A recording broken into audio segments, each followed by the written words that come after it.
What's going on, guys? It's Corey with Colorado Cold Bloods, and Aaron with Colorado Cold Bloods.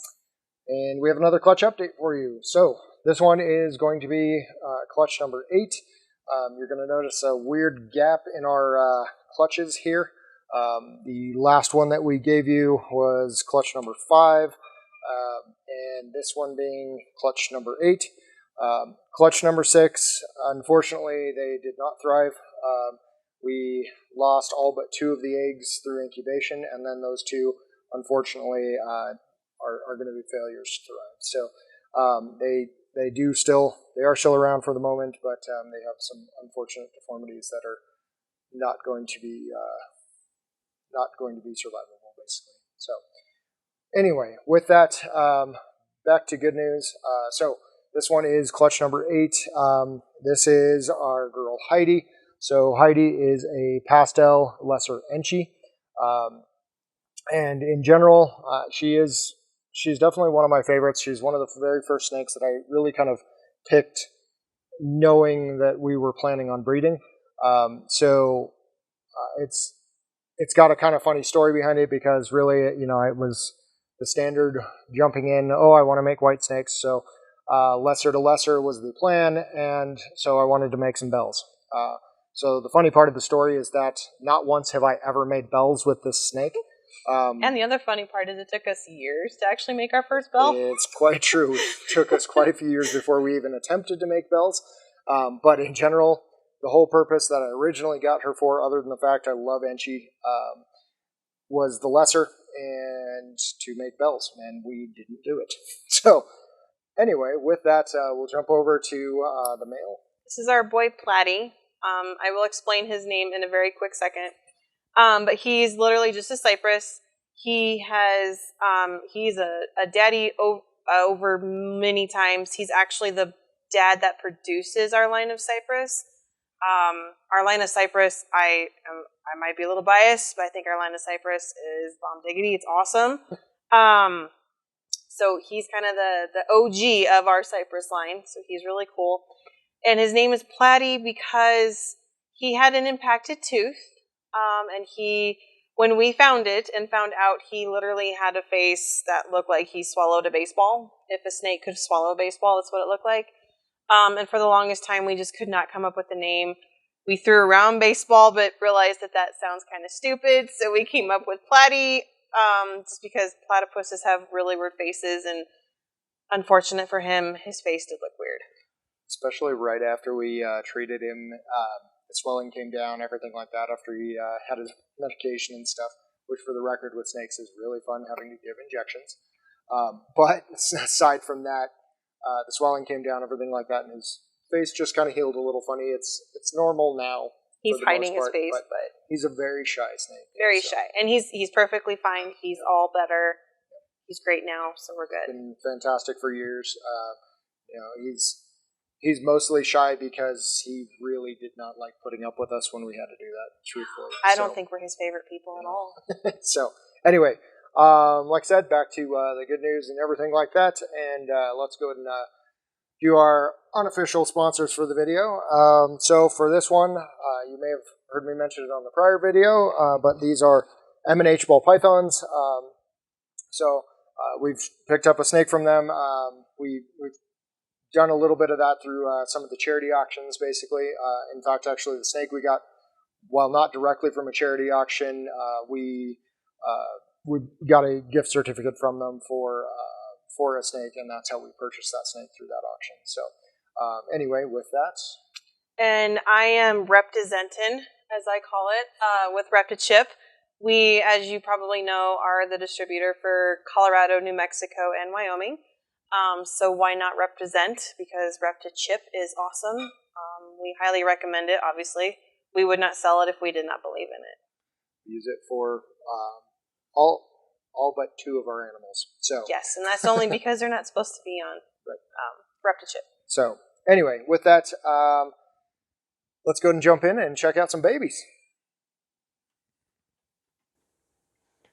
What's going on, guys? It's Corey from Colorado Cold Bloods. So we have clutch number 8 here. I think we forgot to mention in the intro that obviously we mentioned we were skipping one of the clutches, which was clutch number 6. We are also skipping clutch number 7, not for any bad reasons necessarily.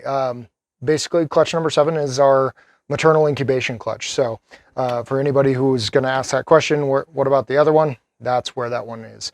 So she's, because it's not controlled incubation in the sense that we're incubating at a set temperature in the incubator, it's a little bit lower temperature inside there. When I check the temps, it's sitting right around like 84 to 86 degrees, so it's just taking longer. So she's almost at actually about a month over our normal PIP time. So again, it's experimentation, so everything's going good though. So alrighty, so we're gonna kind of jump into this clutch. This clutch has another cool surprise in it.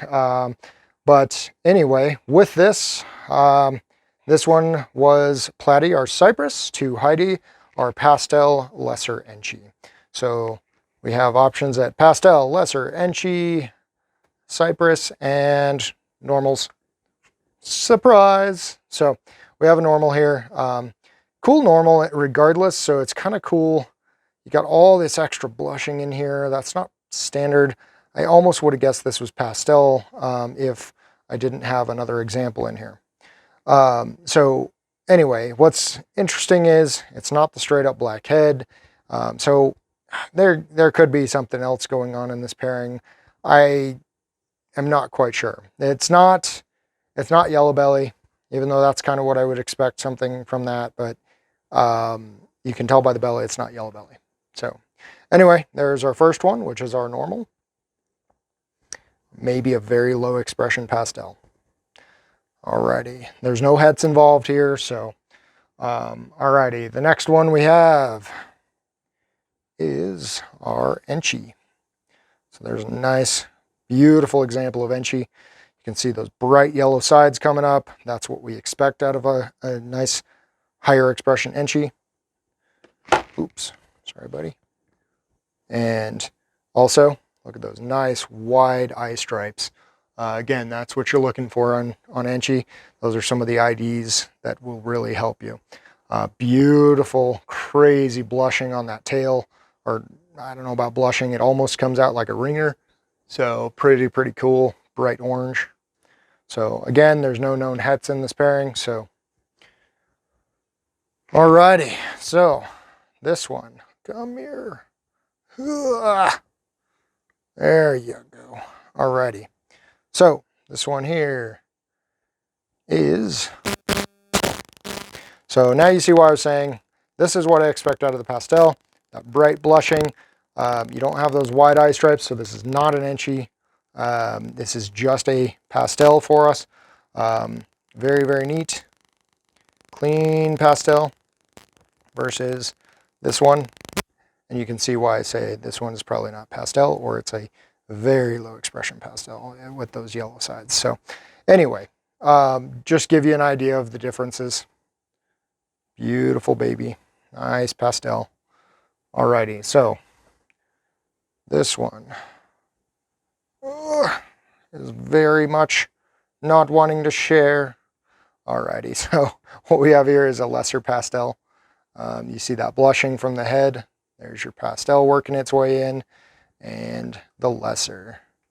So beautiful little animal. Very neat. Very clean pattern. So some of you might think, oh well, that may have the Cypress in it. We'll show you in a second why we do not think it has that Cypress. So anyway, with that, we will jump to the next one. So this one, I believe, is going to be Pastel and lesser and Cypress. So first of all, you'll see that major color difference between those two, right? So that is one thing. Very cool. See how much brighter it is. The other thing Cypress does is it kind of starts creating those keyholes rather than actual alien heads. So you get those floating keyholes, especially between that and the lesser. The Pastel is kind of boosting that yellowish color here. Wrangle the little turds in the back. All right. So there we are. Now, we also have another lesser pastel Cypress. So again, you don't have those crazy wide eye stripes, so no Enchi there. But what's really interesting between these two, the one is still very much brighter than the other. So again, it kind of goes back to, is something else flying around, especially if you go back and look at this normal with those crazy blushings going on. I don't know. It's something interesting to kind of note. Again, I don't think there's Enchi in either of these two here. So you can see again, eye stripes are about the same between those. So not sure. But this is a very, very pretty and bright animal. Very, very nice. So there were 7 eggs in this clutch. And we have gone through 1, 2, 3, 4, 5, and 6. Also, let's get your tail back in there. So, 7 eggs. And now, the surprise. So these two are twins. Clearly not identical twins. They have different genetics flying around here, but these two were both in the egg. So I will kind of set these guys up here. Okay, hold on. So the first of the twins, teeny tiny. So this one hatched out, I believe it was 33 grams, 34 grams, something. It is a lesser. So single gene lesser, teeny tiny little thing. And you can tell between the two that somebody wasn't sharing the egg very well. So we have a pastel lesser on that side and a straight lesser on this side. You can clearly tell who was occupying the majority of the egg. So those are our twins. This one, believe it or not, is in the 70 plus gram range. I think it was like 74 grams, 73 grams versus the 33 grams. So clearly somebody was not into sharing. Their mother clearly didn't tell one enough that they needed to share. So very, very cool little surprise for us. You know, that's one thing that you don't see a ton of twins hatched around there, but especially it's weird that one would be so much different in size than the other. Very bizarre in fact. So, but just kind of a cool little thing. So last time we ever had twins was actually when we still had our partners years and years ago. In fact, I think it was our partner's first year breeding that they got twins, but we have not seen any since. So very, very cool. We love the fact that we got to experience that as well. Twins tend to have a notorious rate for a low survival rate, so we will see. But these guys have been nice and active, so I feel pretty confident that they'll do pretty good for us once they start eating here. So teeny tiny. Alrighty, guys. So with that, that is the end of this clutch update. So clutch number 8 is finished here. Don't forget to like, share, subscribe, all that good stuff for us. Thank you so much for watching, and we will see you in the next one.